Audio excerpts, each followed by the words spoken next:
Hi, and welcome to the MCB Community Update. My name's Eric Joseph. I'm the Executive Director of the Audible Local Ledger located in beautiful Mashpee, Massachusetts. It's part of the Massachusetts Audio Information Network, Maine, your main source for accessible community news and information. We bring local news and information to the blind and print disabled across the state.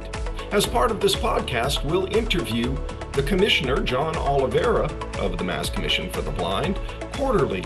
And in the intervening months, we'll bring experts who have a lot to offer to our community.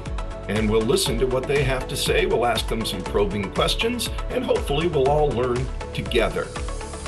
We welcome your feedback and hope you enjoy our series of interviews. And now, without further ado, here is the MCB Community Update. Today, MCB Community Update is excited to speak with MCB's Director of Orientation and Mobility, Allison Bull. We'll dig into Allison's responsibilities at MCB in a moment, but first, Allie, what's your background? Can you tell us just a little bit about your career? Sure. Good morning. So my career started as an undergraduate at UMass Lowell. I was looking for an internship in the community to fulfill one of my psychology requirements, and I stumbled across Lowell Association for the Blind and began working with them as a volunteer, and quickly thereafter started working with the youth programs and absolutely just fell in love with my job and decided I needed to do this. This needed to be my career. So I worked with Lowell Association for the Blind for a little bit, I would say probably 5 or 6 years. And part of that time I was there, I was also working on my Master's of Education with UMass Boston to become a certified teacher for students with visual impairments and a certified orientation mobility specialist. So I'm actually dual certified. After working with Lowell Association for the Blind, I worked in Lawrence Public Schools as a TVI, which is teacher for students with visual impairments, and an O&M specialist. So I was working directly with students in the school system. And then this opportunity arose, and MCB was always my dream agency to work for. I never thought I'd be here as early as I am, but I'm thrilled to be in this position. I love working with MCB. I've always, in each of my roles, I've always connected with MCB and the employees and staff, and it's always been a wonderful experience. So that's how I ended up at MCB, and I'm thrilled to be here. That's great. You've done so much. I mean, you've really got a very broad, diverse background, but focused in these responsibilities, which is terrific. So let's find out a little bit more about orientation and mobility training and who does the training, how it all works. If you wouldn't mind just taking us through as if we know nothing, tell us what exactly is O&M, as it's called. Sure. Yeah. So orientation mobility, I'll probably refer to it as O&M. So the orientation piece is understanding where you are in your environment. So whether that's like, if you're in your kitchen, where am I oriented to? Where is my back to the door? Is my back to the fridge? Just as a quick example of understanding where you are in your environment. And it can get as broad as understanding where you want to go. If you're on the street walking, what street am I on? What direction am I facing? So that's the orientation piece. And the mobility piece is physically moving around your environment. So making sure that you're safe in your environment. So that's usually for many folks that we work with is using a cane and teaching cane skills, which is the white cane. So that would be, detecting obstacles in front of you. The cane is really designed to detect your next footfall so that you're not going to step, in a hole or off a curb or you're really working the cane to miss those obstacles or, walk around them. So that is the mobility piece of O&M. And we have 4 full-time orientation mobility specialists across the state at MCB in different regions of the state. And orientation mobility specialists are, they have to go through a rigorous training. So this would be most of the time, people in this area get their certification from UMass Boston, which is really the biggest program in the Northeast. And it's a master's program. You don't necessarily have to get the degree, but it's a master's certificate. And there's over 350 hours of training to become certified, working directly with people, doing reports and meetings. But there's also a 100-hour praxis course that all of these O&M specialists have to take before they're able to get certified in the field. And that is blindfold training. That's what they call the blindfold class at school. So these individuals are put under blindfold for at least 100 hours and are, we go out into the community and use the cane. So we're in that experience and we understand what some of the clients might experience as they try to take the bus for the first time to a new location or get on the subway or even just walk to the mailbox for the first time since vision loss. So orientation mobility specialists are the ones out teaching these skills. They'll size somebody for a cane. They'll decide what the best mobility device is. Sometimes that might be a support cane for certain people. And they also can work on some GPS applications or apps that help with orientation mobility on the phone. Wow. So they have to be highly skilled and trained to be able to do it. You have 4 of them that work across the entire state. That Mhm. seems like they must be very busy. They They must are, be yeah. highly in demand. Are there plans to try to, try and beef up that portion so that there are more people who can go out? Because I would think that with 20 something thousand persons who are blind, there's quite a need for both orientation and mobility, especially where here on the Cape, Barnstable County is very old in terms of a county age, second oldest in New England. And we are unfortunately, target-rich environment for macular degeneration and people who have had vision losing it. So those are the people, I think, who would be most thrown by all of a sudden having to adapt and would need this kind of counseling. So I really hope budget-wise and in every other way, you're provided the resources to be able to amp up that portion of your services, because they sound like they're very, very important, very important. And we're very glad you have those 4 people who are doing it. Does I'm grateful everybody? too. Yeah, I bet you are. I bet you are. Does every person who is designated as blind, do they all need O&M training? And perhaps you could tell us a little bit about your part of the registration process. I know that's handled by a different service within MCB, but maybe you could tell us about your part. How do you determine someone needs it or wants it? Do they reach out to you? Do you get notified somehow that there is a newly designated person in this community? Now assign one of your 4 people to go. How's that all work? So when somebody is registered, depending on where they are in the state, so we have 6 different regions at MCB. So they will be connected with a social worker that is designated for their needs. So if they are on a work track, they will be connected with a VR counselor, which is vocational rehab. And if they're not on a work track, they would be SR, which is social rehabilitation. So like a lot of the population you were just mentioning, if they're retired and they're losing their vision from macular degeneration and they're not working, they would likely fall under the SR or social rehabilitation category. So either way, orientation mobility, people are eligible for orientation mobility through either track. So they will be connected with a counselor. The counselor meets with them, does an intake, and determines what services they would need from MCB.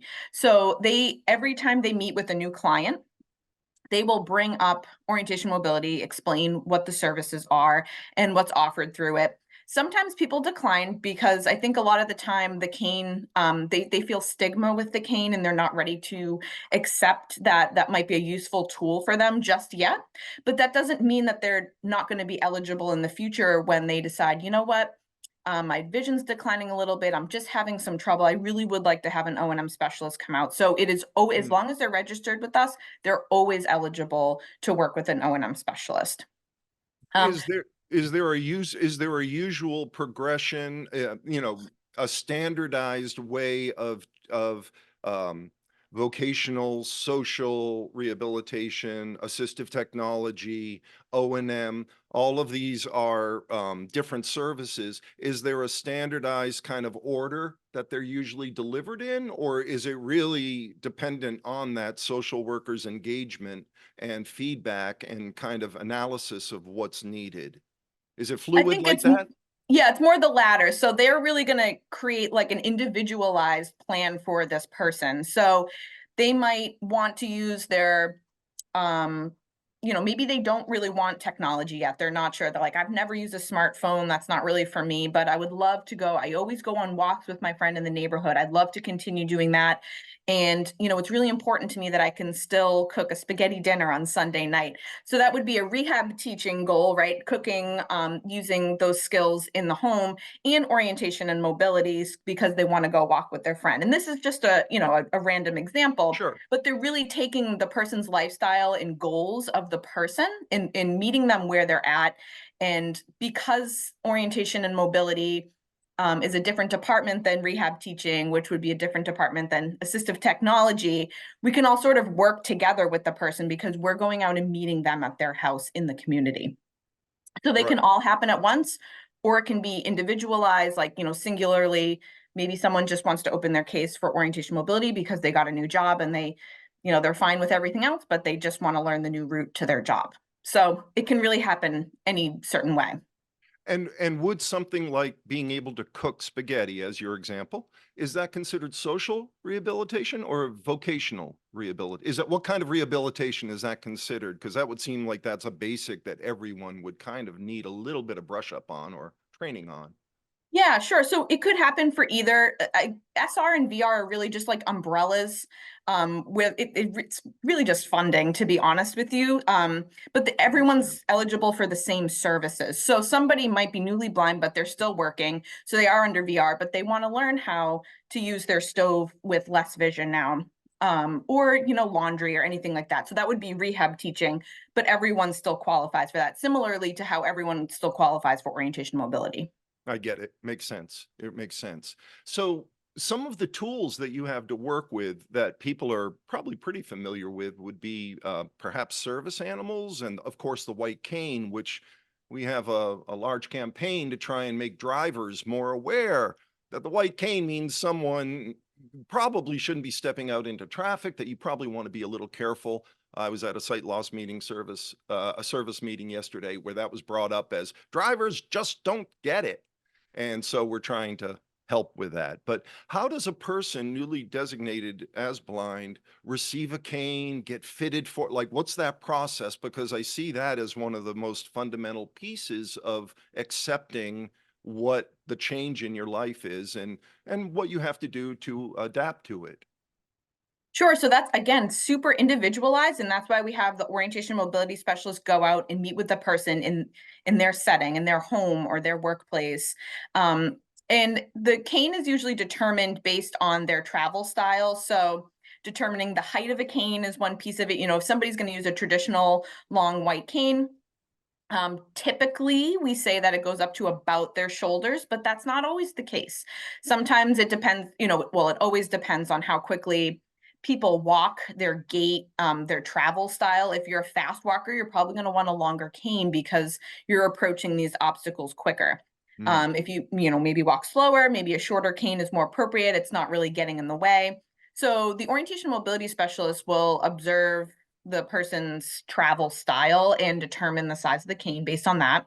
There's different cane tips as well, depending on the type of travel the person's doing. We have rural parts of the state, we have very urban parts of the state, and depending on where the person is, they might want excuse me, like a rolling ball tip on their cane because they're going over a lot of cracks on the sidewalk and it kind of floats over better. Where if somebody maybe is in a more rural setting, maybe they kind of walk on the side of the road, it could be they want to walk in their yard and it's a dirt, they might have a different type of tip to accommodate for that. So again, even the cane tip type, very individualized. Some folks use a support cane, and we can't really prescribe a support cane because we're not physical therapists. And there's a lot that goes into that. So we always recommend that they talk with their doctor or physical therapist if they need a support cane, because we want to make sure that the height is determined by that professional. But we can tape a support cane with the red and white reflective tape to indicate for identification that somebody is blind or visually impaired.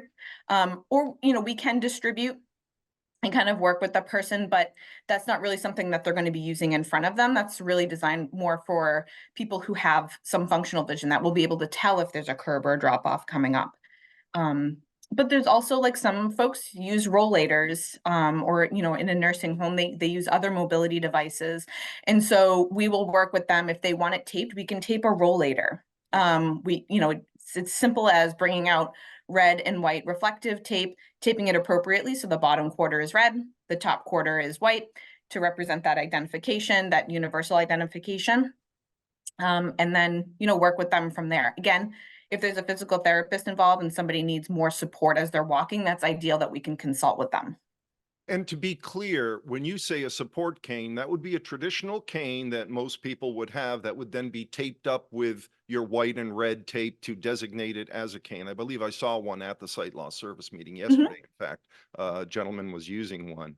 And that the rollaway, the port, whatever you called it, is the classic senior person with their hands on something that there's a walker almost, Correct. which I know Mhm. they don't like to call it a walker, but that's the traditional name for it. And it could be taped as well and Mhm. made. So the idea is the white and red is really the trigger for drivers and pedestrians to be respectful of when they're out and about. That's Yes. really important. How do you determine if someone needs a guide dog versus who qualifies for a service animal as opposed to or a guide dog as opposed to simply a cane? No, it's a great question. It again, super individualized, so it depends on, if the person likes dogs. Sometimes they want nothing to do with animals, but we actually get a lot of questions about service animals, and dog guides specifically. So really, who would be a good candidate for it is somebody who has their own orientation mobility skills. So the foundation of that to be accepted into any school in the country is to have your own independent O&M skills, because the dog is not going to be a GPS for you. The dog, isn't really, you can't say like, okay, walk me to CVS. The dog is not going to know what that means. Um, you can't say, all right, head north on the street. So you really have to still understand your own skills. If the dog is sick one day and you need to use your cane, you need to be able to still go out and be independent. So you're having your own O&M skills is super important. It's as a prerequisite before getting a dog guide. And so folks who do get them typically are very active people.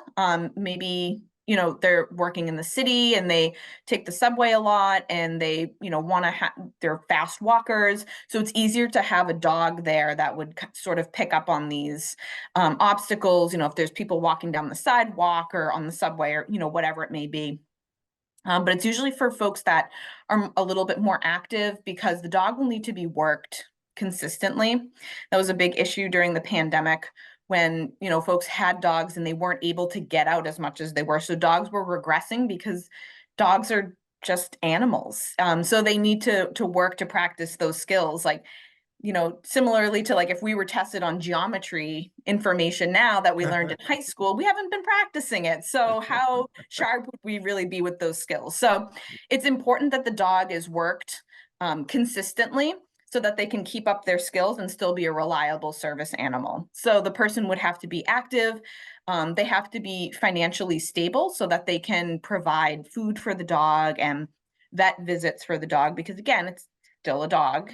Um, so there's just a few of those different aspects, but I think the most important is that the person has really good O&M skills independently, because I think a lot of the time it's a great, you feel like, okay, awesome, I'm gonna get a dog and it's gonna fix everything. Um, but the dog is only gonna provide a certain amount of support where it's really, you're still gonna be responsible for a lot of the navigation when you're with a dog, if that makes Yeah, sense. it does. It does. And even back in high school, I was bad at geometry, but so it would be normal to assume that sort of a prerequisite would be exactly what you said, O&M and maybe VR, vocational rehabilitation, because there's a good chance they'd be more active and they would be engaged in social events a little bit more or work events. Mhm. So those are a couple of sort of just prerequisites that when people are considering this, they should probably be thinking, okay, one step at a time, kind of a Mhm. thing. No pun intended in this case. Yeah. So how long, when you get a cane, I know they fold up. How long do they last? Are they durable? Are they, what do you get out of one? Well, I think it depends on the person and how they use it. I mean, I know some people that they're out every day using their cane. Sometimes the cord inside snaps, sometimes it gets stuck in the door of the T. You never know what's going to happen. So I think depending on how you use it and how rough you are with it, or how gentle you are with it, depending on your style of mobility, it kind of ranges. So I would say for a typical user, probably if you're using it every day, probably it lasts about a year. That's ideal.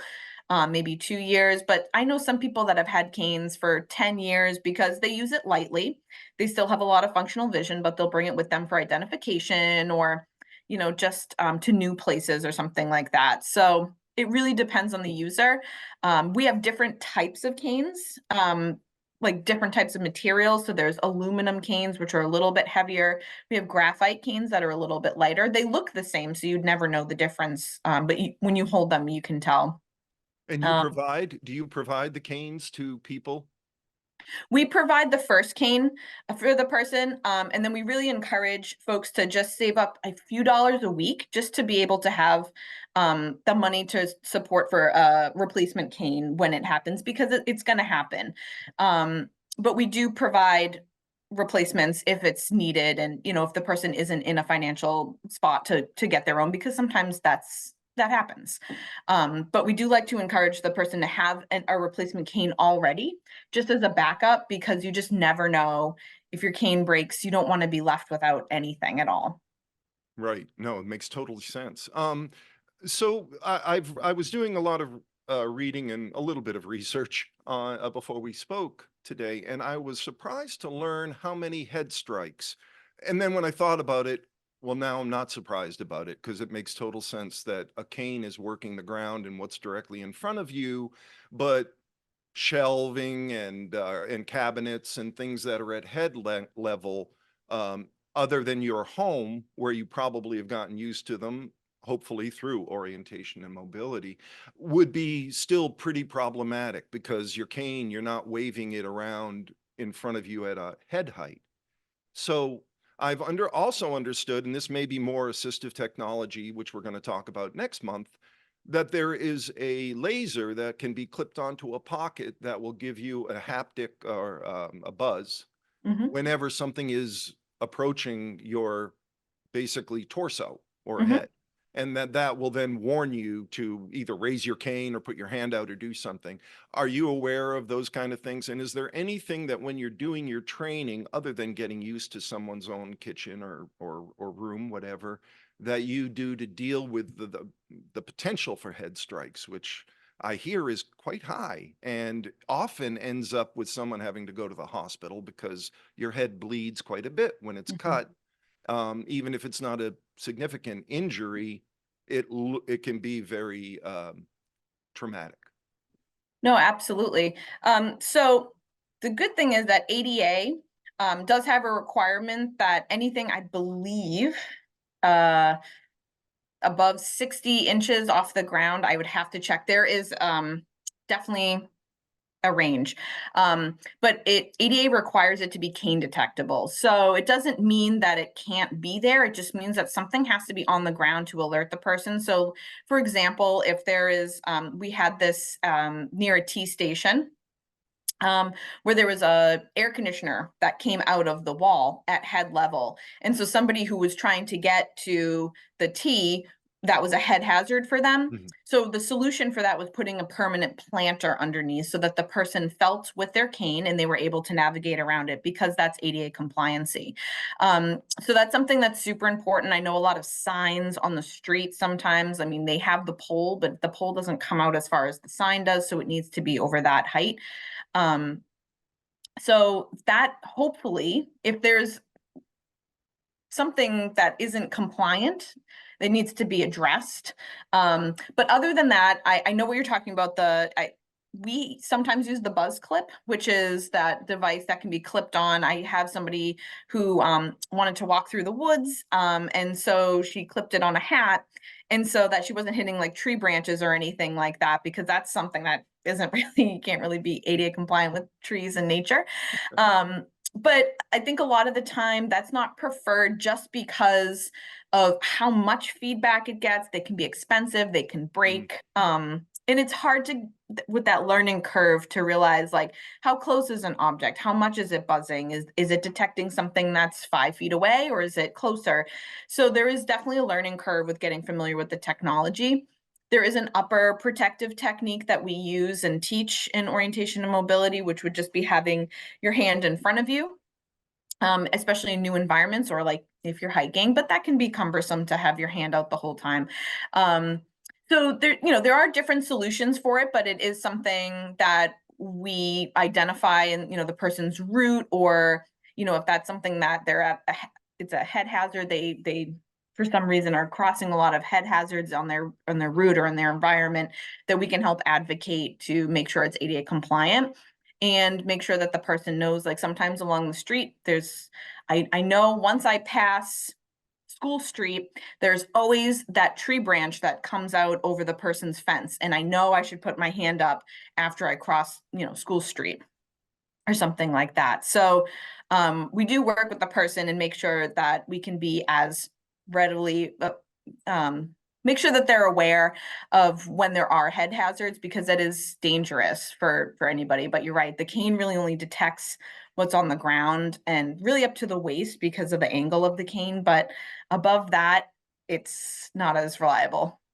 Well, the positive, I guess, take on it, if you're looking for a little bit of a silver lining, if we're looking for that, is that new technology is being developed all the time.